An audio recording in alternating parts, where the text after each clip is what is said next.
Hi, I'm Matt from Leadermac UK. Today I'll be showing you around our in-stock four-sided planer moulder. This machine is constructed from cast iron, so it's a very heavy machine. It's brand new and ready to work. It handles timber from up to 15mm wide up to 230 and 10mm thick up to 150mm. Each spindle runs at 6,000 RPM with motor heads up to 20 horsepower. Altogether, that's 74.5 kilowatts of installed power. You've got NC control on the feed beams, on the near side and on the top heads.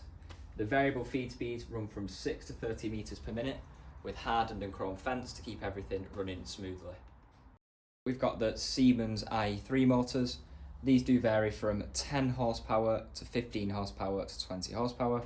We also do have the dust extraction outlets at 125mm, which are all CE certified. This machine is available now at Leadermac UK.